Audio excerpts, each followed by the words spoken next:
Hello Top Top Mom! Aujourd'hui, épisode numéro 39, on parle de parentalité décontractée avec l'autrice, la coach et la conférencière Mitsuko Miller. Un petit boost de confiance en tes habitudes parentales pour mieux communiquer et cultiver le vivre ensemble. Let's go! C'est parti! Bienvenue sur ton balado Feel Good du Motherhood. Top Top Mom et compagnie, parfois drôle, parfois touchant, mais certainement toujours pertinent et inspirant. Il n'y a pas un meilleur son pour t'accompagner pendant une sieste poutine ou pour te rappeler que la meilleure des mères pour ton enfant, c'est toi. Donc, aujourd'hui, tel que convenu, tel que mentionné dans l'introduction, j'ai la chance et le privilège de m'entretenir avec Mitsuko Miller. D'abord et avant tout, Mitsuko, je prononce bien ton nom, n'est-ce pas? Exactement, c'est Ça, c'est exactement ça. c'est super. Salut Marie-Pierre, salut la communauté de Top Top Mom, c'est cool d'être là. Oui, merci beaucoup d'avoir Mmh. accepté mon invitation. En fait, moi, mon histoire part que j'ai eu la chance de recevoir ce petit Mmh. guide de croissance parentale et après en avoir effleuré quelques pages, je me suis dit, ah, mais on va inviter Mitsuko à venir nous parler de son Mmh. expertise, de la... Là, il y a plein de verbatims, de la parentalité, attends, déconstruite, tu m'appelles? Bienveillante. Décontracté, ouais. Décontracté, Mmh. exactement. Fait qu'on va en parler aujourd'hui. Mais j'aimerais que tu aies la chance d'abord et avant tout de te présenter justement à notre communauté des Top Top Moms. Donc, Mmh. qui est Mitsuko Miller? Oh boy! Elle est plein de choses. Hem, je suis avant tout mère. Je Oui, suis une mère de 2 jeunes adultes. Ça va vite, hein? oui, ça va. Et mon histoire, en fait, c'est que, quand je suis devenue mère, je me suis rendu compte que c'était un passage de vie extrêmement important et qu'on n'avait pas le soutien dont on avait besoin. Et on est dans une culture, comme dit mon amie Ingrid Baillot, on est vraiment dans une culture, où, au fond, ce qu'on va proposer comme outil de puériculture et après d'éducation est axé sur, l'orphelinat. Donc quand j'ai vu ça, j'ai fait: «Aïe, aïe». J'étais monitrice de la Ligue La Leche, j'avais une communauté, un village extraordinaire où en fait, on allait dans notre intuition de mère, on allait dans notre instinct de la parentalité, proximale, c'est comme ça qu'on l'appelait à l'époque. Mais je me disais: Après 3 ans, qu'est-ce qu'on fait?» Tu sais? Effectivement. Fait que j'ai voulu continuer dans cet esprit de, je suis la meilleure personne pour accompagner mes enfants et je veux construire un village, pour moi parce que le village, il n'existe plus dans la société dans laquelle on vit. Et donc Mitsuko Miller, qui c'est? C'est une rêveuse, c'est quelqu'un qui vient un peu en marge de la société, un petit peu. J'aime observer et j'accompagne, en fait, les gens à vivre, un équilibre à l'intérieur et à l'extérieur. Peu importe que ça soit des familles, des individus, des couples, des communautés, c'est ça que je fais dans la vie. Mais voilà, ce qui m'a emmenée là, c'est, d'observer le monde dans lequel on vivait et de me dire: «Aïe, aïe, je vois pas à part dans mon petit, dans mon petit village, Obélix et Astérix là, De Gaulois. je voyais pas cette pensée village, je voyais pas ce soutien dont on a besoin pour laisser la nature faire ce qu'elle fait si bien. C'est de nous donner toutes les hormones, toutes les intuitions, tous les instincts pour accompagner nos enfants avec joie, puis dans leur relax, d'où la parentalité décontractée. Décontracté. J'aurais dû retenir décontracté parce que je trouve que le manque de décontraction Mmh. dans la parentalité d'aujourd'hui. Oui. Puis c'est chouette parce que je savais que tu étais très proche de la philosophie Filiosa, Oui. Isabelle Filiosa. Mmh Et mh. Madame Bayotte, moi j'ai eu la chance de faire une formation avec elle Mmh. sur le sommeil, en fait, pour les professionnels en périnatalité. Et Madame Bayotte m'a été elle m'a ouvert les yeux sur plein de choses. Moi, j'ai adoré le discours de cette femme-là. J'ai trouvé ça tellement humain, Mmh. chose que des fois, avec je trouve la médecine d'aujourd'hui, on est tellement dans le technico, Mmh. dans le garder l'humain en vie qu'on a oublié des fois, effectivement, comme tu le dis si bien, le village qui nous entoure. C'est drôle parce qu'en 2025, on n'a jamais été aussi connectés, mais aussi déconnectés de la Oui, réalité. Fait que je trouve que c'est important d'en parler qu'il y a un village à construire, que de demander de l'aide, ça fait une preuve de faiblesse, une preuve de courage, justement. exactement, exactement. Oui, donc, oui, Ingrid, c'est quelqu'un qui est proche de mon cœur.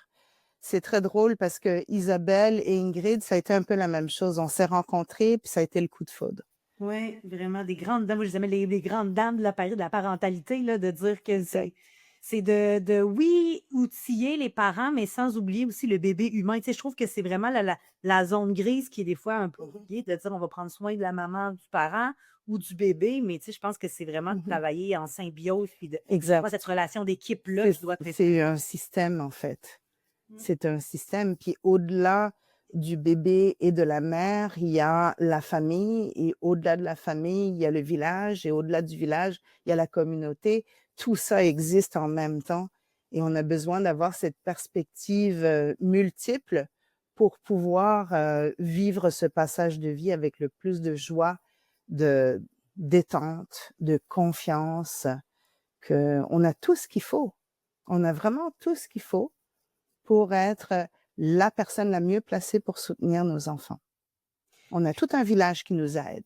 Oui, effectivement. Puis quand que c'est pas. Puis tu sais, on entend souvent par village, c'est comme oui, mais moi, ma famille est à l'extérieur. Mais tu sais, oui, il y a C'est pas ça un village bio pour moi. sanguin. Non, c'est ça. Tu sais, ça va tellement plus loin que ça. C'est des regroupements de mamans. Tu l'as dit, la Ligue Laitier, tu sais, des maisons de la famille, il y a des organismes. Mhm. Ça peut être ton ostéopathe, tu sais, ça peut être une amie que tu as rencontré, une maman à la garderie. Fait que, tu sais, je trouve que des fois, on focus trop sur notre, justement, le microsystème, si je peux me permettre Mhm. d'impression. Tu sais, puis des fois, on oublie de voir un peu qu'il y a des ressources qui existent autour de nous pour nous accompagner dans cette aventure-là, tu sais. Exactement.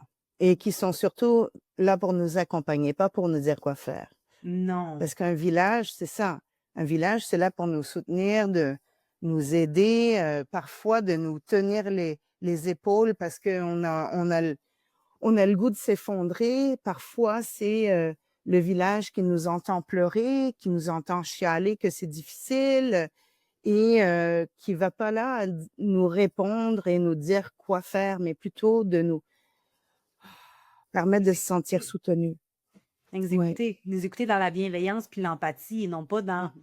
l'attente d'un conseil ou quelque chose, vraiment là en support moral. Non, c'est vraiment, c'est drôle parce que ça fait un peu partie de la philosophie Beethoven, justement, moi, je trouve que le plus beau conseil sommeil, et qui n'est pas un conseil sommeil, c'est quand tu es fatigué, demande de l'aide. Tu sais, je veux dire, Mhm. à un moment donné, quand tu es tanné de regarder ton enfant dormir dans tes bras, ben, c'est peut-être pas à lui d'aller dormir dans sa bassinette comme de toi t'aider à trouver des bras de rechange temporairement pour que toi, tu puisses récupérer. Fait que je trouve qu'on connecte beaucoup à ce niveau-là. Oui.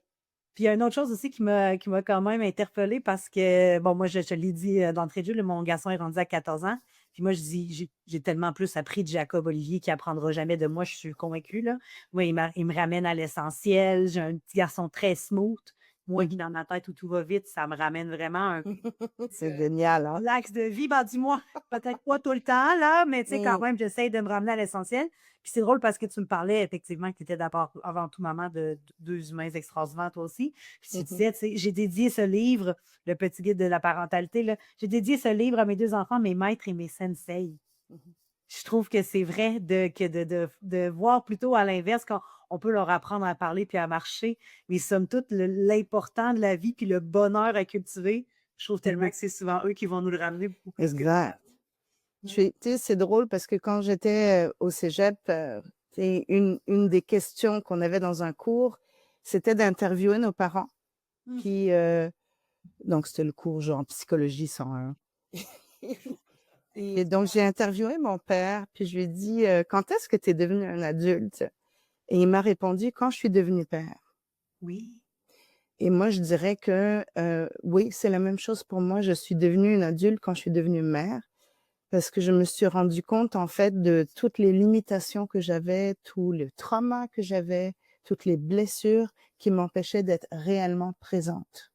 Mhm. Et mes enfants sont mes maîtres parce qu'ils m'ont appris à être plus intègre, à oser être qui je suis, à dire non, à grandir pour pouvoir être de plus en plus présente. D'où le nom de ce livre-là, petit guide de croissance parentale.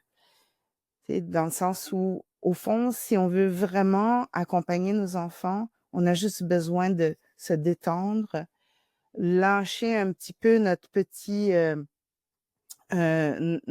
hamster, en fait, nos 10 millions d'hamsters qui roulent en même temps, puis d'être dans le moment présent le plus possible, puis s'ancrer dans nos valeurs, s'ancrer dans la confiance en nous-mêmes, dans la confiance aussi que nos enfants ont toutes les compétences possibles pour évoluer. Effectivement, effectivement. Puis moi, tu disais que ton père était devenu un adulte quand il est devenu papa. Moi, j'avais lu ça à quelque part sur les réseaux sociaux, puis j'avais vraiment trouvé ça mignon. C'était moi et mon garçon, nous avons 24 ans d'écart, mais pourtant nous sommes nés la même journée. Tu sais, Exactement. moi, je me dis qu'il y a quelque chose qui arrive dans la maternité qui fait qu'effectivement, tu te découvres. Puis je pense que c'est important. L'éducation danoise en parle quand même beaucoup là, tu sais, de cette authenticité-là dans le parenting, de dire c'est pas vrai que notre objectif en tant que parent, c'est de sugarcoater toute la vie d'un enfant, mais tu sais, d'avoir du réalisme, puis de justement les outiller aussi face à ces moments où ça va peut-être un peu moins bien, qu'on a des niveaux de stress un peu plus élevés. C'est pas de leur dire que tout est licorne et arc-en-ciel tout le temps, mais de leur montrer que justement, si nous, on est capable de passer à C'est travers ça le ces deal. étapes-là, et en allant chercher le light de notre village, comme tu le dis si bien, ben effectivement, c'est un peu ça la vie. C'est pas de dire que tout va toujours bien, mais qu'on est capable de Non, s'en sortir avec les bons outils puis les bonnes écoutes. exactement. Puis, tu sais, je vais faire vraiment du pouce sur ce que tu partages. Pour moi, la parentalité, c'est pas de faire en sorte que nos enfants soient joyeux tout le temps. Mais non. C'est de leur donner toutes les ressources pour qu'ils trouvent la joie en eux. Exact. Ben, parce que Parce quand que tu prends cette responsabilité-là sur tes épaules de dire, faut tout le temps que mes enfants soient dans leur indice bonheur dans le tapis, ça doit devenir stressant. Puis là, ben là, si toi, tu parentalises en stressant, je veux dire, les enfants vont finir par ressentir le stress que finalement, là, et finalement, peut-être même faire une association qu'être joyeux, c'est stressant. Hey, mmh, on s'en va pas là. Mais oui, mmh effectivement, de les protéger. Moi, je suis tout le temps la fameuse bubble wrap dorée, de dire, tu sais, c'est, bon, peut-être les premières semaines, premiers mois de vie, effectivement, là, on bien faut sûr. puis, tu sais, sans nécessairement les pousser dans le trouble non plus, tu sais, on veut pas provoquer ces Non. étapes-là de la vie, mais de leur montrer comment réagir avec tout ça, la résilience et tout ça. Je trouve qu'effectivement, ça fait partie du côté éducationnel qui n'apprendront jamais à la garderie, puis n'apprendront C'est jamais notre job. à la maison. Exact. C'est notre job, tu sais, puis, je me souviens, moi, mon fils, dans cette société, on appellerait ça un trouble de position. Moi, j'appelle ça juste beaucoup de vitalité. Tu sais, il me disait, «Mais pourquoi tu décides pour moi?» Puis je lui dis: «Écoute, ça fait 32 ans que je marche, sur cette terre, ou j'ai 35 ans, et toi, tu m'apportes beaucoup et moi, je t'apporte de la sécurité et des outils pour pouvoir naviguer dans le monde. Et donc, les outils que j'ai besoin de t'apprendre, c'est accepter ce que tu peux pas changer. Mmh. Et là, la réponse est non. Et comment je peux t'accueillir dans ta déception, dans ton deuil, pour pouvoir traverser ça et grandir et évoluer? Parce que non, la vie est tough.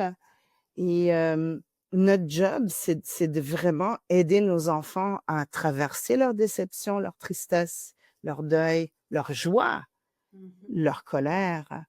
Et pour pouvoir faire ça, on a besoin aussi de s'initier à notre capacité à traverser nos émotions. Puis c'est pour ça que je dis, on grandit en même temps que nos enfants, parce qu'on n'a pas eu cet apprentissage-là pour la plupart de nous. Exact. J'aimerais ça revenir faire du pouce sur ce que tu viens de dire parce que, tu sais, le fameux non, tu sais, à un moment donné, effectivement, même la parentalité bienveillante a des limites à imposer, là. Je peux pas te laisser, traverser la rue sans regarder des 2 côtés, tu sais, à un Bien moment sûr. donné, il y a un cadre, puis tu sais, moi, je trouve ça spécial qu'en tant qu'adulte avec un enfant, on va se permettre de dire juste «non». Mmh. Alors que si j'étais avec Mitsuko au téléphone, puis que je lui dis non, ben, je pense que naturellement, je vais t'excuser. Non, je peux pas sortir ce soir, Mitsuko, parce que je suis Mmh. fatiguée. J'ai beaucoup de boulot. Tu sais, ce Mmh. matin, j'ai eu une grosse journée. On va toujours prendre le temps d'expliquer ou de même s'excuser, de dire non. Là, ça, c'est un autre problème, c'est société. On a le droit de dire non sans s'excuser. On a le Tu sais, droit de dire on non. prend quand même le temps d'expliquer à l'autre Mmh. pourquoi on en arrive à cette conclusion-là, Mmh. alors que souvent, en tant que parent, probablement avec cette perception de power trip là, que j'appelle, c'est pas de supériorité un peu, on va juste c'est pas de dire non, non, pile pas là, non, mange pas ça, non, il n'y a pas de bonbons. Mais tu sais, explique-moi parce que là, on va manger, puis après ça, ben, tu sais, on va manger les légumes, les fruits, tu sais, qui sont bons pour ta santé. Puis après ça, ben oui, effectivement, dessert, on pourra. Tu sais, je trouve qu'on manque des fois, probablement de temps parce que la vie va très vite, mais d'expliquer aux enfants pourquoi nous, en tant que parents, on met ces barèmes-là, tu sais, puis particulièrement à l'adolescence avec mon garçon. Tu sais, là, il commence à avoir son opinion, il commence à voir un peu la vie devant lui. Puis, tu sais, j'ai encore besoin des fois de lui dire ça fait aucun sens, mais je prends le temps de lui dire pourquoi moi, je pense que de mon point de vue, à moi, ça fait aucun sens. Fais-le si tu veux. Je vais être là pour te remonter, puis tu sais, sans nécessairement dire ah, ah, je savais que ça ne marcherait pas. Et, tu sais, fais tes propres expériences, mais moi, je trouve ça important de lui expliquer pourquoi j'arrive à cette conclusion-là. Parce que, un peu comme tu dis, moi, ça fait 39 ans que je suis sur cette terre, j'ai vécu quelque chose. Fait que si je peux t'éviter de te mettre les deux pieds dans le trouble, je vais le faire, mais en même temps, c'est pas à moi de l'empêcher non plus de faire ses propres expériences. Hein. Tout à fait. Ben, c'est pour ça que c'est vraiment important de se recentrer puis se dire, OK, c'est quoi mon rôle? Exact. Mon rôle, c'est d'apporter suffisamment de sécurité pour que tu puisses t'épanouir jusqu'à temps que tu développes une sécurité intérieure. Mon rôle, c'est de te transmettre mes valeurs senties, là, pas ce que tout le monde dit, mais mes valeurs senties pour pouvoir justement te permettre de t'épanouir. Et ça, c'est un cadre. Mhm. Oui, c'est ça. Sans C'est un nécessairement cadre. pas de On n'a restriction. pas besoin de dire non, Mm. mais parfois, on dit non parce que c'est pas, ça répond pas aux critères de sécurité. Tu vas pas commencer à parler avec empathie avec ton bambin de 2 ans qui traverse la rue. Tu vas pas dire: «Ah, tu as envie d'explorer, le feu rouge? Ah, non, tu le prends», puis c'est ce qu'on appelle la force protectrice. Nous sommes les guides de ces enfants-là et ces enfants-là ont besoin de se sentir en sécurité et c'est quand ils se sentent en sécurité avec nous, c'est-à-dire qu'on est sensible à nos enfants, on les écoute, mais on n'écoute pas nécessairement leurs désirs. Et quand ils sentent qu'on veille vraiment à leur sécurité, qu'on les aime, ben, ils ont tendance à respecter le cadre qu'on leur propose. Respecter, ça ne veut pas dire qu'ils vont obéir. Non. Ça, J'aime la nuance, j'aime la nuance aussi. ça. Donc, pour moi, le cadre, c'est pas les interdits. J'en parle dans mon livre. Le cadre, c'est pas les interdits. T'as pas le droit de faire ci, t'as pas le droit de faire ça. Le cadre, c'est qu'est-ce qu'on peut faire dans l'espace que papa et moi ou maman, tu sais, si je suis dans une relation qui est pas nécessairement avec un homme, quel est le cadre et les valeurs auxquelles nous aspirons et comment on va créer un code de vie qui est cohérent avec nos valeurs. Exemple, moi, je viens d'une culture, tu sais, ma mère est d'origine japonaise. Dans ma culture, une tradition que j'ai choisi de garder, c'est de respecter et honorer les aînés dans ma communauté. Et c'est quelque chose qui est important, de même que le respect des autres, parce que, tu sais, le Japon, c'est une petite île, donc on a besoin, ils ont vraiment développé des manières de faire qui font en sorte que c'est très propre pour pas qu'il y ait de maladies, mais aussi comment on fait pour vivre en communauté, pour prendre soin du nous, peut-être un peu trop d'ailleurs, trop penser au nous et pas assez penser au je. Ceci dit, c'est une valeur que je trouve délicieuse, la pensée village. Et donc, j'ai été très claire avec mes enfants que, voilà, on tient compte des autres, mais sans s'oublier par contre. Donc j'ai Bien été stricte apparemment. C'est ça que mon fils, il me disait. Il me dit: «Hey maman, toi, tu étais stricte avec nous». Je dis: «Ouais, mes valeurs étaient très claires, mon cadre aussi». Ouais. Est-ce qu'on peut être trop strict selon toi? Tu sais, quand c'est Pour fait avec bien orienté, c'est cohérent, sécurisant, est-ce que il y a est-ce que ça pourrait devenir trop strict ou du moins l'enfant pourrait le percevoir comme étant une. Parce que moi aussi, je suis de ces mamans-là qui aiment, qui je donne beaucoup, mais j'exige quand même beaucoup en retour. je pense que c'est intéressant comme question, puis c'est plus si jamais j'observais que mes enfants étaient vraiment malheureux avec le cadre que je proposais, ben, je poserais la question: «Qu'est-ce qui fait que tu es pas bien?» Et alors, c'est là où on reste dans une parentalité qui est positive et bienveillante. On est sensible aux besoins de nos enfants et on cherche à trouver des solutions gagnant-gagnant. Donc pour moi, je peux être, stricte dans le sens que je suis claire avec mes valeurs et sensible à mes enfants pour trouver ou m'ajuster d'une manière qui me respecte et respecte également mes enfants. J'aime tellement ce que tu dis, en fait, puis de savoir se réajuster, Mmh. ça fait aussi partie de la bienveillance parce que là, on le sait, en 2025, il y a un courant, que la bienveillance, c'est un peu de laisser nos enfants dessiner sur les murs, là. Tu Oui. sais, moi, je trouve que c'est des fois, on va tellement aux antipodes, puis on a oublié que la vraie définition de la bienveillance, c'est de vouloir la meilleure chose pour l'autre. Mmh. Fait que, tu sais, c'est pas d'être super laxiste puis de laisser nous faire nos enfants n'importe quoi, n'importe quand, puis manger des bonbons, pour déjeuner, là, peut-être une fois par Ben ça, année, ça c'est du pourrait aller laxisme, bien. c'est pas de la bienveillance. Pour moi, la bienveillance, en fait, j'appelais ça la parentalité bienveillante quand je commençais parce que je faisais référence, au loving kindness, du Oui. bouddhisme. Et donc, le loving kindness, c'est quoi? C'est que je suis important et toi aussi. Donc pour moi, hem, si tu ne tiens pas compte de tes propres besoins et que tu le fais au détriment de toi-même et au détriment de ta communauté ou de ton village, il y a un problème. On n'est pas en équilibre. En fait, ça demande, vraiment, selon moi, la parentalité, bienveillante, ça demande vraiment, vraiment un travail d'introspection. Sinon, on est juste dans le laxisme. Et c'est très drôle, tu sais, je repense aux années 80, fin, tu sais, 70-80.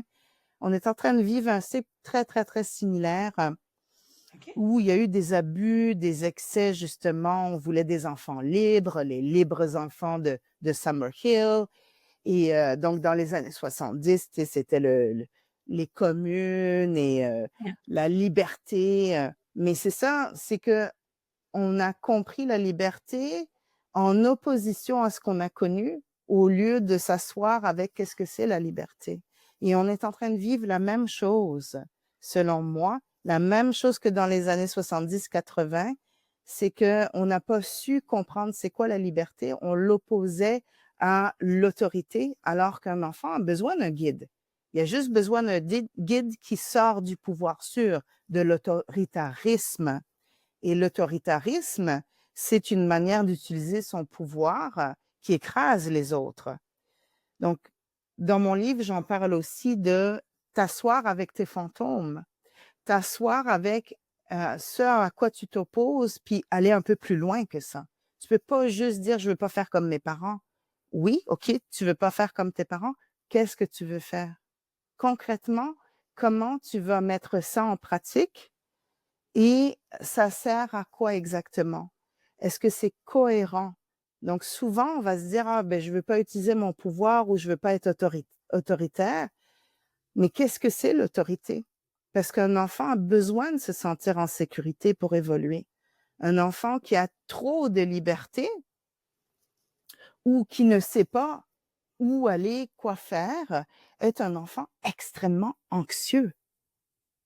Et donc, on n'est pas au service de notre enfant si on n'a pas un cadre clair et qu'on sait dans quelle direction on va. La liberté, c'est pas faire tout ce que tu veux. La liberté, c'est de savoir quel est ton terrain de jeu. Et pour ça, ça demande de s'arrêter puis de dire, OK, comment j'utilise, tu sais, comment je crée de la sécurité pour mon enfant? Je vais être obligée d'utiliser mon pouvoir parfois. Comment j'utilise mon pouvoir dans, l'écoute et la sensibilité à mon enfant et dans l'écoute de mes valeurs? Ça demande un travail et je reviens à ce que je t'avais partagé tantôt à propos de c'est quoi de tu sais, quand est-ce que tu t'es sentie adulte, maman, ou papa dans mon cas, mais je me suis sentie adulte quand j'ai vraiment exploré ça veut dire quoi avoir de l'autorité. Et comment je peux utiliser mon autorité, donc mon pouvoir de guide avec bienveillance? avec amour pour moi-même et pour mon enfant. Et c'est pas simple. Non, C'est c'est pas simple parce qu'on va avoir des enfants qui vont pleurer. Et si on a la croyance que la parentalité positive ou la parentalité bienveillante, c'est d'avoir des enfants toujours joyeux, on est dans la chenoute. Parce que comment on fait pour accueillir un enfant qui pleure si on a peur de notre propre tristesse ou on a peur que notre enfant soit pas heureux, qu'il rate quelque chose, qu'on le traumatise. Fait que ça demande qu'on s'arrête puis qu'on réfléchisse au-delà de je veux pas faire comme mes parents ou je veux pas être autoritaire ou je veux pas mettre, tu sais, je veux que mon enfant soit libre. C'est une belle semence, mais après, faut la planter dans la terre, l'arroser, tu sais, lui donner du soleil, du vent pour que ça puisse pousser. Ce n'est qu'une petite semence et donc j'en parle dans mon livre, tu sais, c'est juste le début, là. Tu peux rien construire avec ça. Tu as besoin de le laisser grandir à l'intérieur de toi, ce rêve de c'est quoi être un parent bienveillant? Et qu'est-ce qu'il me faut? Quelle attitude? Qu'est-ce que j'ai besoin de faire pour être vraiment bien dans mes baskets, pour permettre à mon enfant d'être bien dans ses baskets aussi? Je sais pas si ça fait sens ce que je dis là, là. ouais, c'est sûr. J'ai Mm. même plus le goût de parler, Mitiko. J'ai comme le goût de t'écouter pendant 60 minutes parce que tu mets des mots sur ce que moi j'aimerais expliquer aux parents. Parce que, tu sais, c'est sûr et certain que moi, ça résonne toujours au niveau sommeil parce que ça reste que c'est Mhm. quand même mon champ d'activité. Puis, tu sais, l'autorité, là, tu sais, moi, j'entends juste les parents de dire oui, mais là, tu sais, à un moment donné, il sort, mais je suis comme pas capable de lui dire de retourner dans son lit. Je veux pas, tu sais, crier après, j'ai peur qu'il se fasse. Tu sais, mais tout ce que tu dis là, c'est tellement de se reconnaître, de comprendre, puis d'aller même comprendre les besoins de l'enfant Yes. derrière tout ça. Tu sais, il y a un phénomène, moi, je appelle ça l'hypermaternance, là. C'est maman, puis je dis pas que c'est pas un style de maternité, là. À chacun sa maternité, ton choix, ton babe, ton motherhood, mais il y a des mamans qui s'obligent à être toujours en sieste contact, en proximité, qui vont prendre des patrons qui sont un peu imposés par la société ou parce que leur meilleur ami a fait comme ça, qui se retrouvent pas dans cette maternité-là. Moi, j'aime mieux une maman qui va se respecter puis qui va apprendre à reconnaître ses limites puis qui a la bonne vision de sa maternité plutôt que quelqu'un qui s'imprègne de la maternité qu'on semble idéaliser un peu sur les réseaux sociaux. Tu sais, du Mhm. mal d'honnêteté, je pense que oui, effectivement, un parent qui est sécurisant, a plus de façon et plus à l'aise à sécuriser son enfant qu'un parent qui s'en va un peu à tâtons en essayant des recettes Exact. universelles qui vont fonctionner pour tout le monde, tu sais. Exactement. Puis c'est pour ça que je reparle toujours de ton intuition. C'est de revenir à toi puis de dire, OK, comment je, comment je suis présente auprès de mon enfant d'une manière qui fait sens pour moi.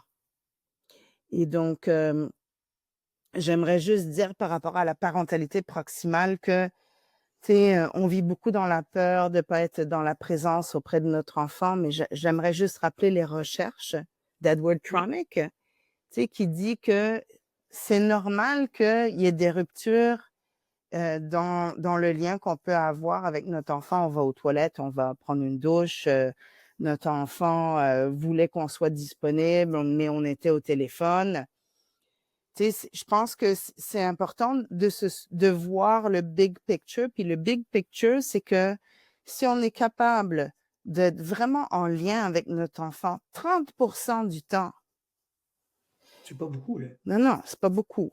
Et qu'on est capable de réparer, c'est-à-dire de recréer le lien, de dire je suis là. Bon, plus tard, c'est un peu plus compliqué, là. On peut pas juste faire ah coucou, je suis là. Ah! Tu sais, j'ai remarqué que chez les gars, ils font souvent ça, tu sais, ils se disputent, puis après ça, ils sont comme ah tout va bien. Non, ça marche pas quand on est adulte, mais quand on a 3 mois de voir que maman est là, qu'elle est revenue, ça peut être suffisant pour sentir qu'il y a une réparation qui se fait. Donc, ce que Edward Tronick dit, c'est que c'est normal les ruptures et les réparations. Ça fait partie de la vie. Si tu es capable d'être 30% là, ce qu'il remarque dans sa recherche, c'est que c'est souvent suffisant. Et ça rejoint un petit peu la théorie, en fait, évidemment, je vais avoir un blanc de mémoire, de Winnicott, tu sais, qui Oui, dit Madame Rooney. on a besoin d'être un parent suffisamment bon. Lâchez ça, là, la performance. Est-ce que ton enfant est heureux la plupart du temps? Puis attention, heureux, ça veut pas dire que c'est pas un enfant qui pleure. Non, c'est ça. Un enfant heureux, c'est un enfant qui est capable de se réguler assez rapidement. Un enfant heureux, c'est un enfant qui se sent en sécurité, suffisamment en sécurité pour explorer le monde. Puis, tu Mmh. sais, je me souviens, comme un de mes enfants était ado, il filait pas. Puis je l'ai tout de suite remarqué parce qu'il a arrêté de chanter. C'est là que je sais que là, il est pas bien. Mais c'est pas parce qu'il pleure. Ça fait partie de la vie, pleurer. Ça fait partie de la vie de se fâcher de temps en temps. C'est notre compas intérieur qui s'exprime pour retrouver notre bonheur, retrouver notre chemin vers le bonheur. Mais le bonheur, c'est pas de la joie perpétuelle, là. Non, Je tout à fait. m'inquiète vraiment si je vois quelqu'un, à chaque fois que je lui parle, « Ah, ça va bien, tout va bien! » Et come on, là. Oui. Tu Tu peux pas me es pas bullshiter. de l'actualité, toi, non? Tu sais, pour moi, quelqu'un d'heureux, c'est quelqu'un qui est capable de traverser toutes ses émotions, puis suffisamment en sécurité intérieure pour se réguler rapidement. C'est ça Exact. un enfant heureux. C'est un enfant qui est capable de traverser son émotion suffisamment rapidement pour retrouver son équilibre. Puis ça, c'est mon indicateur du bonheur. Mmh. Et c'est drôle parce que tantôt, je te parlais de Jacob, mon garçon qui m'apporte beaucoup. Jacob Olivier, moi, honnêtement, j'arrête pas de dire, je l'admets pour sa résilience. Mmh. Je sais pas, tu sais, c'est peut-être aussi masculin, là, il y a peut-être des gènes, tu sais, féminins, masculins, sans partir un débat, on est différents, tout aussi complémentaires, on s'en va pas là, mais moi, Jacob Olivier me fait du bien parce qu'il a jamais vraiment de problème. Mmh. En ce sens que, tu sais, des fois on pleure, des fois à l'école, tu sais, il y a des discussions qui sont mais tu sais, il est capable vraiment toujours de revenir à: «Ouais, mais tu sais, maman, c'est-tu si grave que ça sur l'échelle humanitaire?» Puis là, c'est comme: Ah «Non, ouais, ça fait effectivement, du c'est pas bien, si hein? grave sur l'échelle humanitaire, c'est Ouais. effectivement vraiment pas grave», tu sais? Puis ça, Mmh. moi, je veux pas nier les problèmes, tu sais, je suis pas celle de dire, «Je suis malheureuse» ou «Je vais cacher ça», tu sais, moi, Mmh.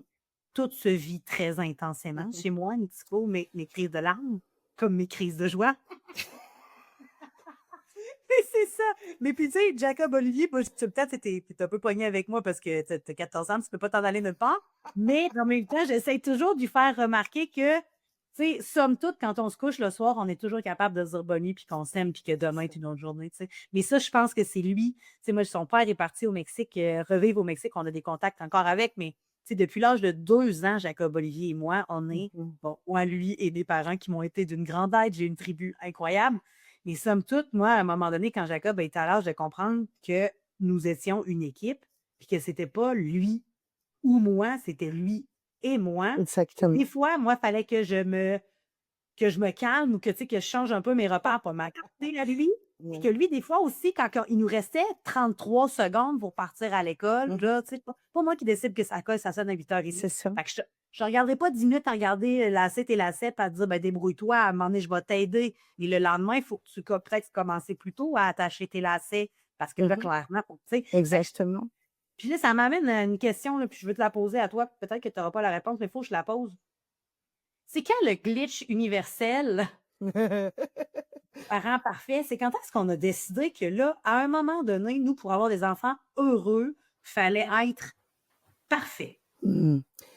Ben, je pense que c'est très vieux. Je pense que ça fait partie de notre humanité, c'est-à-dire qu'on a toujours une partie de nous, à l'intérieur de nous, qui veut tendre vers quelque chose. Et donc, ça a toujours existé.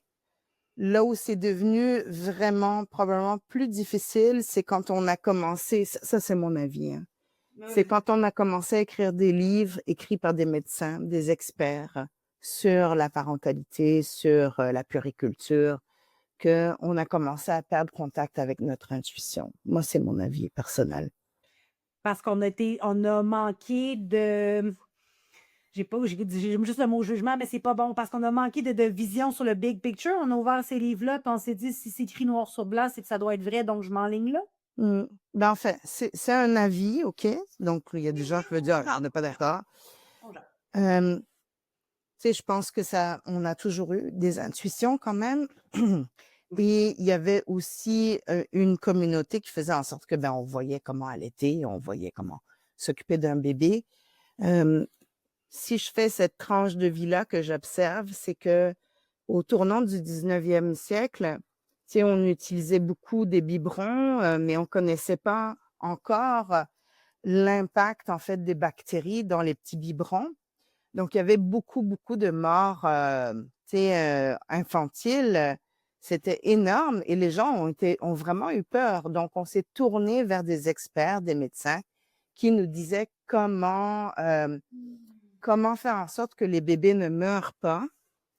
Et donc, à partir de ce moment-là, notre regard a été tourné vers l'extérieur au lieu de voir un petit peu qu'est-ce qui se faisait naturellement, comment on s'occupait de ses enfants et comment on se concentrait sur nos propres instincts, en fait, tout ce qu'on avait remarqué, la sagesse du village pour pouvoir élever nos enfants.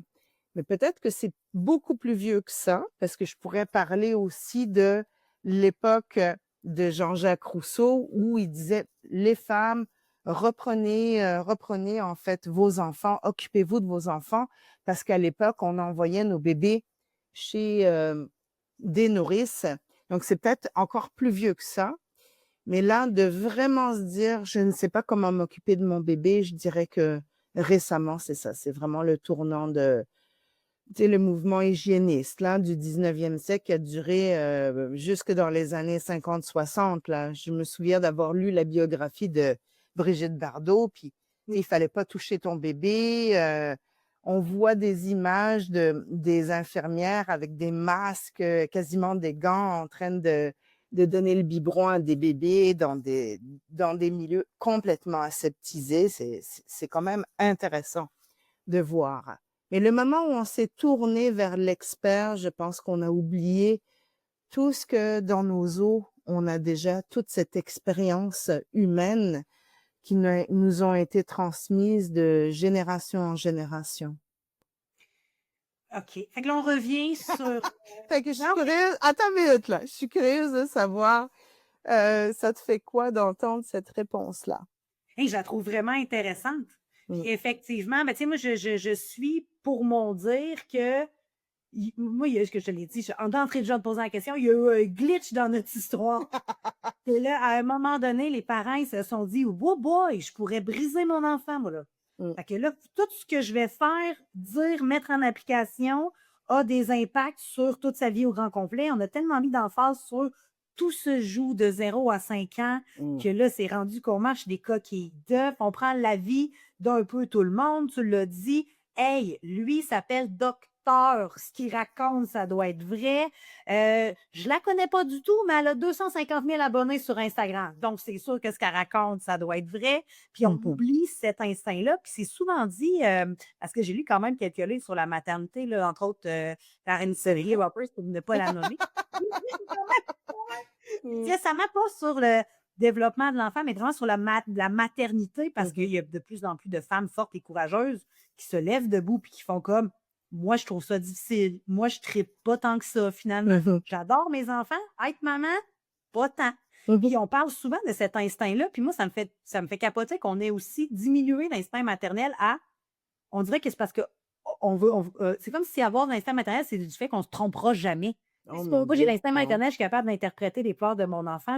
On sait jamais, c'est pas parce qu'on a l'instinct maternel qu'on se trompe pas, qu'on n'a pas le droit de faire des erreurs. Parce que si tu Mais ça fait partie du processus de faire des erreurs. C'est comme ça qu'on apprend. Exactement. Je vais faire une toute petite parenthèse, Marie-Pierre. Il y a l'aspect de, justement, quand on s'est tourné vers des médecins là pour s'assurer que les enfants puissent dépasser l'âge de, je sais pas moi, 3 mois, 2 mois. Il y avait vraiment beaucoup, beaucoup de morts infantiles dans ce temps-là.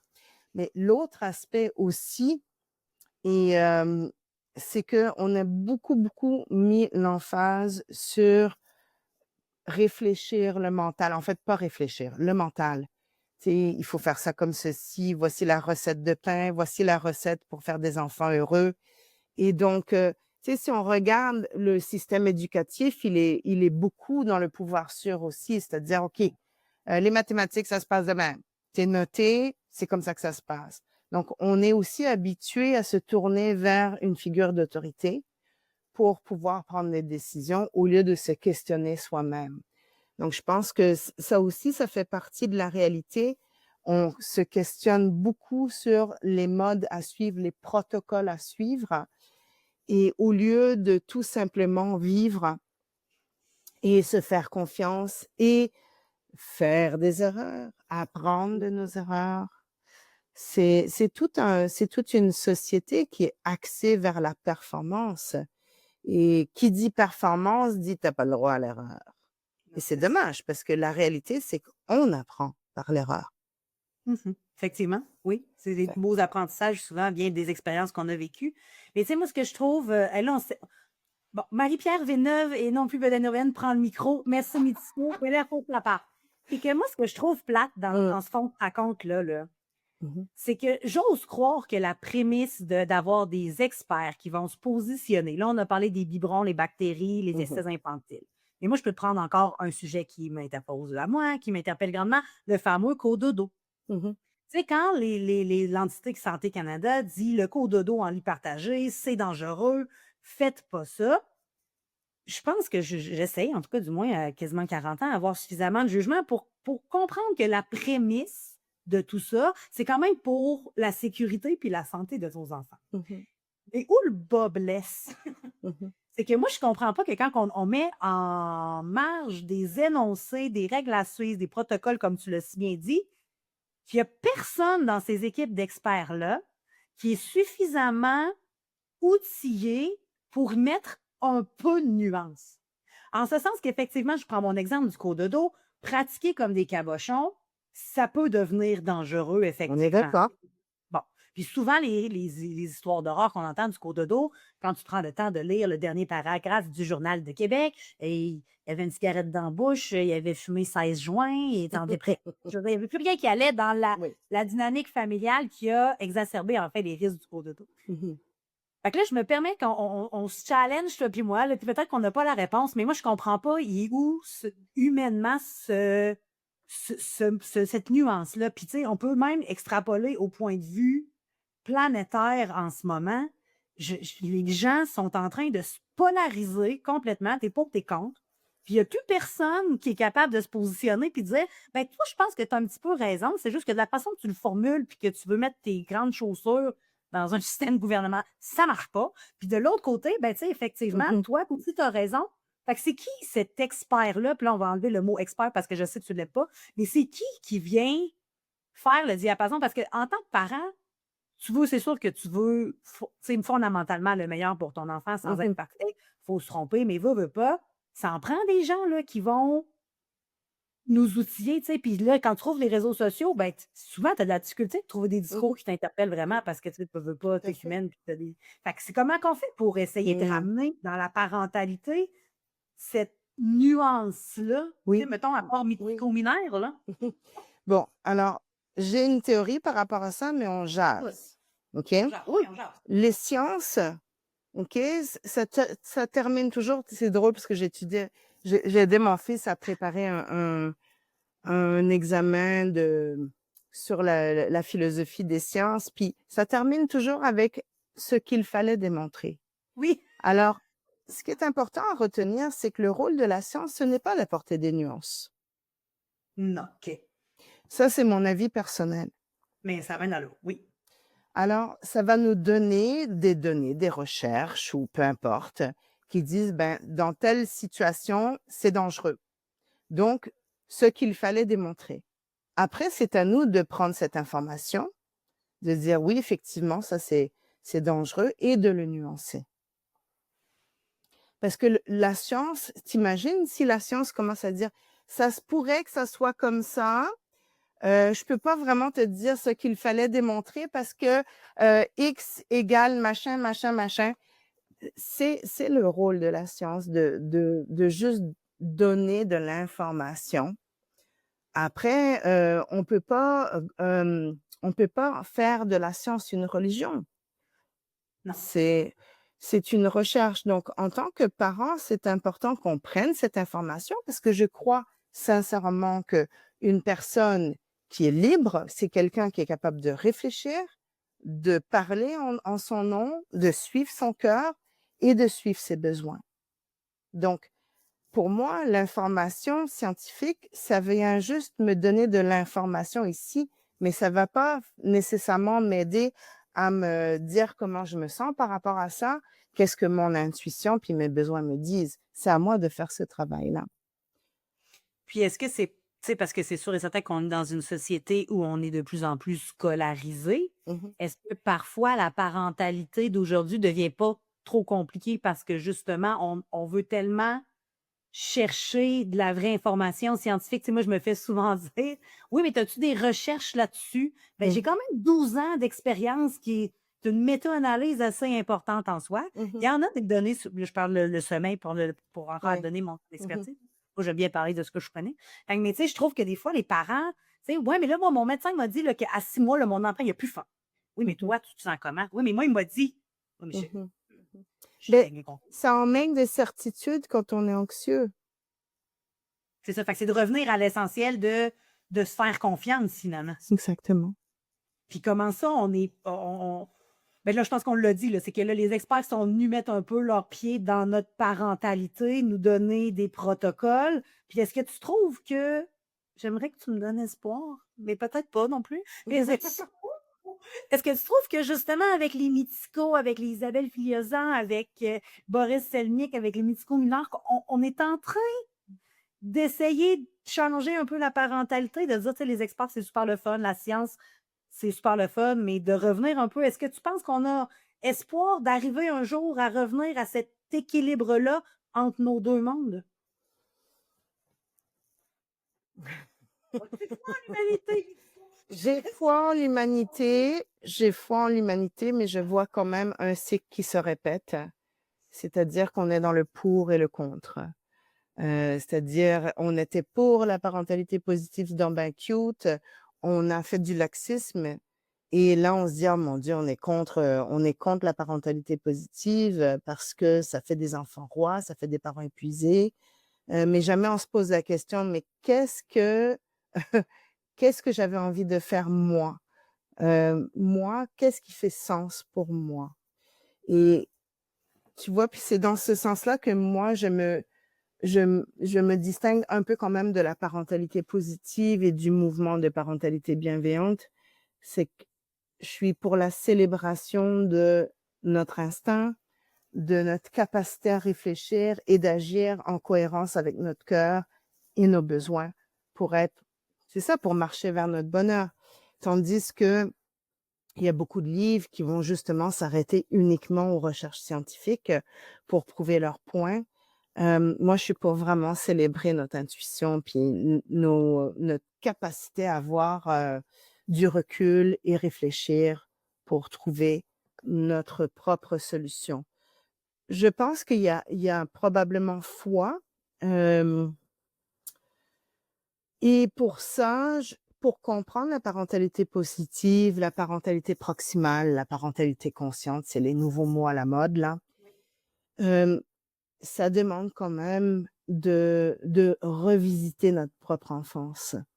Ça demande de réfléchir, de prendre du recul. Ça n'a pas changé. Sinon, Est-ce que les parents sont prêts à faire ça? C'est parce que, tu sais, je veux dire, quand même, oh, il y a des gens qui, toute leur vie, vont traîner des traumas puis qui prendront jamais vraiment le temps d'aller s'asseoir avec un thérapeute pour essayer d'en parler. Fait que là, Mhm. je me dis, il y a beaucoup de parents qui doivent se lancer dans la parentalité en se disant, on est rendu là. Faisons des enfants, faisons un peu comme le schéma de la vie m'interpelle. Mhm. Et là, quand tu écoutes un balado comme celui-là, de se dire, aïe, j'ai un travail à faire en tant que parent.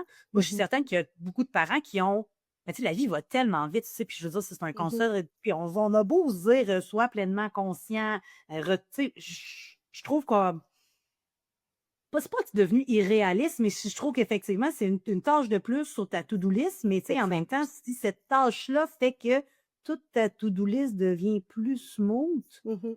Mhm. que ça vaut la peine. Puis est-ce qu'on a besoin Absolument. de consulter? Est-ce que, tu sais, c'est-tu quelque chose qu'on Pas peut faire quand nécessairement, pas nécessairement. Tu vois, là où je suis assez confiante, c'est que si, en tant que référent, hein, il y a une différence entre être un expert et être un référent. Si en tant que référent, on donne un exemple de l'imperfection, qu'on invite les gens à écouter leur intuition, à prendre du recul. Et si on le voit beaucoup, à ce moment-là, ça va devenir peut-être plus normal de faire des erreurs, de se questionner. Pour le moment, ce que je vois, puis c'est pour ça que j'aime pas trop tu sais, faire des vidéos genre où j'explique quoi faire, c'est que j'entends beaucoup cette posture d'expert, même dans le milieu de la parentalité positive et bienveillante. Et ça me rend triste parce que ce que j'aimerais surtout, c'est qu'on puisse dire aux gens, et toi, qu'en penses-tu? Oui, Mhm. tellement, En même tellement. temps, tu mets le doigt sur quelque chose de vraiment important. La vie va vite. Depuis la pandémie, on a encore moins d'argent, ça coûte cher, on est stressé. Donc, c'est pas tout le monde qui peut se permettre d'aller méditer, tu sais, de se dire, OK, je prends 3 jours pour réfléchir à ma vie. Je pense que ça a toujours été comme ça. Tu sais, Margaret Mead, elle le disait, il suffit qu'un petit nombre de personnes se rencontrent pour penser différemment, pour emmener du changement. Ça a toujours été comme ça. Oui, Et les autres, s'ils voient que ça marche, ben, ils vont suivre. exact, exact. Mais je trouve que c'est aussi quelque chose dans la parentalité qui est un peu biaisé en ce sens des formules préconçues, là. Oui. Moi, j'ai fait ça. Je peux t'aider à le faire. Non, mais toi, tu peux me raconter comment ça s'est passé. Oui, ça Mhm. m'inspire ton récit. Mais on manque beaucoup On d'empathie. le copier-coller pour ma situation. On manque beaucoup d'empathie parce que justement, on parle à partir de quelque chose qui croit à une vérité, c'est le mental. Le Exact. mental, lui, c'est comme ça, comme ça, comme ça, comme ça qu'on fait, that's it. Hein, ce qu'il fallait démontrer. Mais la Exact. vie, c'est des émotions, c'est de l'anxiété, c'est de la peur à accueillir. Et c'est seulement une fois qu'on a accueilli cette anxiété que tous les parents vivent, que à ce moment-là, ils peuvent faire ah, je pense que j'ai ma réponse ou Exact. j'aurais besoin d'informations. Mais je Et pense que j'ai ma réponse Mhm. et non pas je pense que C'est j'ai ça. la réponse. Tu sais, moi, Mais je suis sûre qu'il y a quand même une différence importante en dire Mhm. moi, je l'ai faite, ça fonctionne pour tout le monde versus voici comment moi je pense que ça fonctionne. Mhm. Ensemble, trouvons toi ton plan de match seul qui respecte tes valeurs, tes émotions et tout ça, tu Mhm. sais. Mhm. Oui, et puis je pense que c'est pour ça que moi, il y a à peu près 10 ans, j'ai comme fait, OK, je m'enlève de Facebook, là. Les groupes Facebook, tout, tu sais, tout le T'étais monde vraiment m'invitait. avantagiste. T'es-tu Tout, regardiste? euh, ben, c'est parce que je trouvais que il y avait, j'en parle aussi dans mon livre de la pensée monolithique. Oui, C'est-à-dire qu'il y a plusieurs chemins qui mènent vers Rome. C'est quoi le tien? exact. Et quand on devient parent et qu'il y a 10 milliards de personnes qui ont excuse-moi, je fais pas référence à toi, des podcasts ou des vidéos ou tu sais, comment faire, ben, ce qui arrive un balado, ouais, ce qui arrive, c'est que tu deviens perdu, puis tu sais plus vers où te tourner.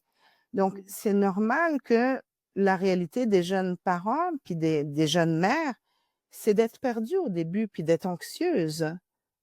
Et puis nous, on arrive en disant, ben là, c'est comme ça que ça marche. Ben, pas nous, là, mais il y a des gens sur Facebook qui vont dire, ben moi, j'ai fait ça, ça, ça, ça, ça. Il n'y a pas cet accueil de, hey, c'est vraiment tough, hein. Il y a 10 milliards de solutions, il y a tout le monde qui te dit quoi faire, et t'es perdu. Juste Mhm. donner cet espace-là permet de faire, ah! Et tout d'un coup, il y a un petit peu plus de clarté sur qu'est-ce qu'on veut. Et c'est ça que je pense qu'on a besoin de donner comme exemple en tant que référent. C'est de donner de l'empathie pour que les gens retrouvent accès à leur compas intérieur. Au lieu d'être tu sais, dans le livre, je parle du cerveau singe, là. Puis tu sais, quand on devient parent, moi, je me souviens, là, tu sais, à l'hôpital, j'étais obligée d'accoucher dans un hôpital. Et ils disent, OK, marquez le nombre de pipi, le nombre de boire, le nombre de caca. Écoute, j'ai Oui, fait ça pendant 5, 6 mois tellement j'étais anxieuse, là. Tu sais, au début, ça me sécurisait. oui. Fait que j'aurais eu besoin d'énormément d'empathie. Oui, chose qu'on a pu encore moins dans le domaine médical parce que l'idée, c'est vraiment de garder l'humain en vie. Puis si t'as pas d'autres questions, ton enfant fait pas ses nuits, laisse ça pleurer, ça va être réglant dans 3 jours. As-tu besoin d'un petit antidépresseur avec ça? Oui, non, j'aurais besoin. En fait, puis pour revenir, tu sais, à ceux qui font des balados et tout ça, là, tu sais, moi, c'est pour ça que je fais des références à mon domaine de sommeil, parce que moi, c'est ce que je connais. Mais c'est pour ça que j'aime beaucoup avoir des référents qui viennent parler de sujets. Mhm. Moi aussi, en tant que consultante de sommeil, tu sais, ça m'ouvre des portes. Tu sais, je t'ai dit, Madame Baya a changé ma vie. Mais c'est ça. Fait que, tu sais, moi, je pense que c'est important d'en parler. Ça prend des sources d'informations. Mais comme on se dit si bien, c'est particulièrement dans le domaine du sommeil, là, des gens qui ont 917 doctorats, là, tu sais, moi, je trouve que des fois, ça. Finalement, tu sais, ce que les gens veulent, c'est que quand moi j'ouvre ma caméra, je t'écoute, puis j'ai quand même, oui, un cerveau sommeil qui va te donner des pistes de solutions pour t'expliquer pourquoi, etc. Mais tu sais, de toujours revenir à toi, c'est quoi ton objectif sommeil finalement? Parce que c'est pas vrai que les enfants dorment de la même façon. Fait que je trouve ça vraiment très chouette ta poste. J'aime bien le mot référent. Mhm. Une référence. Mhm. Arrêtons de nous positionner comme étant des experts, là. Surtout quand on parle d'humanité, ça prend toujours, c'est de la relation d'aide, veux pas. Mm, C'est ça que je veux exact. dire. Si moi, je me positionne juste en expert sommeil, qui a pas le théorie, puis que de ce qu'il fallait démontrer, je trouve que c'est justement aller au contraire de ce qu'une relation d'aide devrait être, finalement, là. Tout à fait. Et puis référent pour moi, c'est que je t'honore suffisamment, je te respecte suffisamment, je fais suffisamment confiance en toi pour te laisser explorer. Donc, on revient un peu comme la parentalité. Et quand tu as besoin d'informations, je suis là pour te soutenir, pas pour te dire fais ci, fais ça, fais ça. Non, c'est ça. Sinon, ton enfant, il va être traumatisé, il va avoir du cortisol dans son cerveau, puis t'es foutu. Puis le cortisol puis la mélatonine, ça marche pas. Faut absolument avoir le moins de cortisol possible. Puis pour se faire avoir moins de cortisol possible, ça prend un enfant sécurisé. Mhm. Pour qu'il soit sécurisé, ça prend un parent sécurisant. C'est Voici ça. la boucle où on s'en va, Mitsuko. Tout est Oui. en tout. Tout est dans tout. J'en viens parce que c'est ça. Fait que toi, c'est non seulement tu es autrice d'un livre merveilleux, mais tu es aussi la fondatrice de Vivre en harmonie et de Famille en harmonie, si Mhm. j'ai bien compris. Et là, tu offres des services coaching, mais pas uniquement pour les parents, là, c'est pour Mhm. l'humain en général, en fait, Oui, là. exactement. OK. Exactement. Donc, j'ai commencé, en fait, comme je t'ai expliqué, quand mon enfant a eu 3 ans, puis j'ai fait comme, ah, il n'y a plus Mmh. rien. Exact. Je me suis dit, OK, je vais créer tranquillement quelque chose. Je vais aller à mon rythme, tu sais. Puis, mon enfant a commencé l'école, puis j'ai fait comme, oh my God, OK, j'ai vraiment besoin de mettre les bouchées tripes pour proposer quelque chose rapidement. Toujours dans l'optique que, tu sais, cette vision-là, elle peut s'exprimer et s'étendre à la manière qu'on travaille, la manière qu'on vit notre couple. Tu sais, mais j'y vais avec mes intérêts. Fait que moi, mon intérêt, c'était la parentalité au départ. Mais bon, tu sais, mes enfants ont grandi et puis, donc, au fond, ma philosophie reste la même. C'est vraiment une approche humaniste centré sur l'intelligence émotionnelle, l'intelligence relationnelle et l'intelligence collective.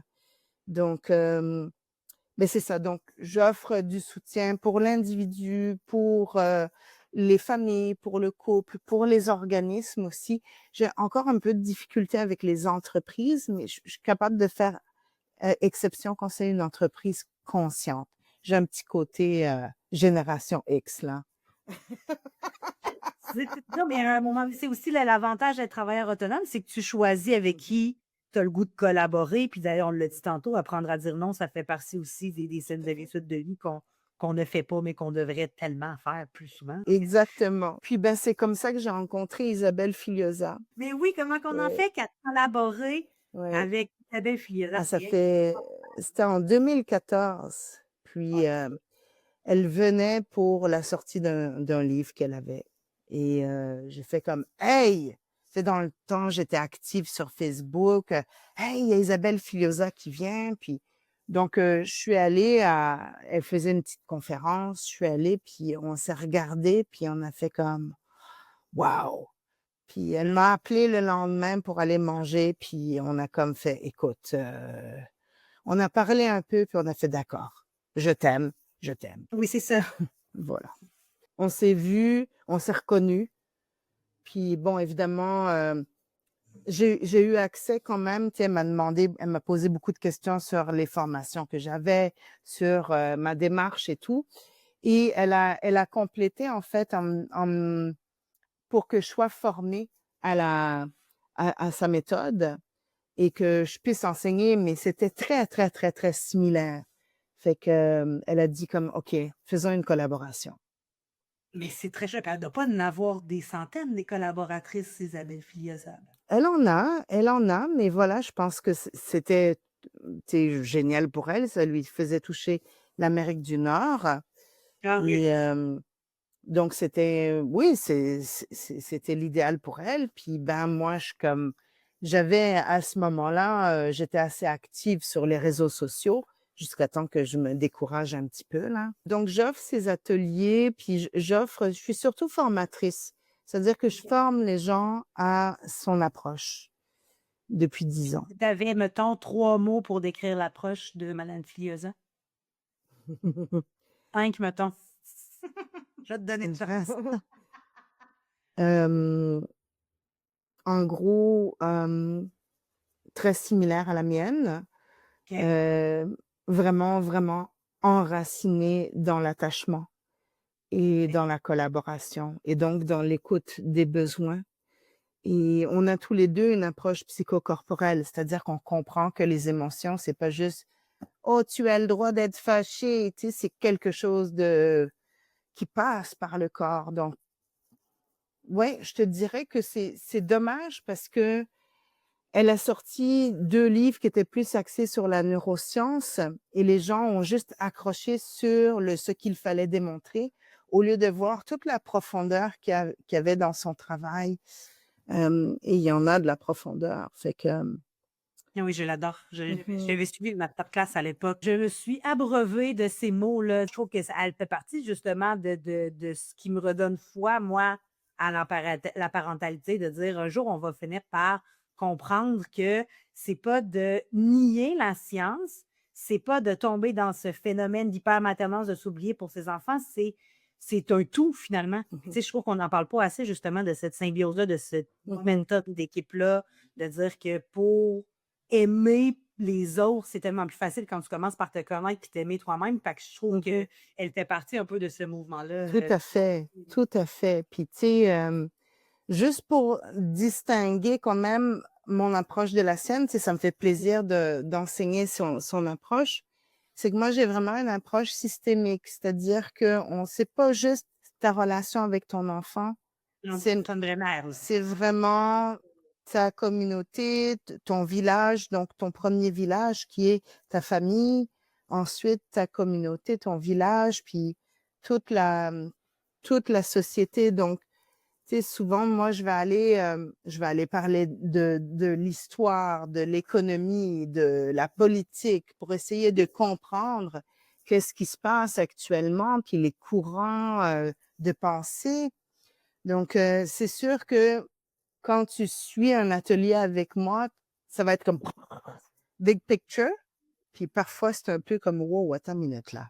J'accompagne plus les professionnels actuellement dans mes formations Ouais. parce que suite à la pandémie, les parents se sont plus tournés vers les podcasts, vers, des conférences, en ligne et donc les ateliers, comme je les donnais il y a 15 ans, ben, c'est un peu plus vers les professionnels que c'est tourné parce que les parents n'ont pas suffisamment de temps et c'est dommage parce que l'empathie, ça ne s'apprend pas sur un balado. Ça ne s'apprend pas dans un livre, c'est quelque chose qu'on ressent et qu'on vit. Mais voilà, ils viennent me voir ou ils viennent te voir ou ils viennent voir quelqu'un qui est capable de les accueillir pour pouvoir vivre cette expérience d'empathie et d'empuissancement, de retrouver son pouvoir, de retrouver son chemin. Là, tu me croiras pas, là, mais je te le dis, aussi vrai que je suis assise sur mon petit tabouret médico, là, moi, je dis souvent que j'en avais lu des livres sur le sommeil avant la naissance de mon garçon parce que moi, je me connais suffisamment pour savoir que je ne pouvais pas être fatiguée, je ne voulais pas être fatiguée. Puis que Bedaine Urbaine est né suite à la naissance de mon garçon parce que j'ai eu toute la théorie sur le sommeil possible, inimaginable.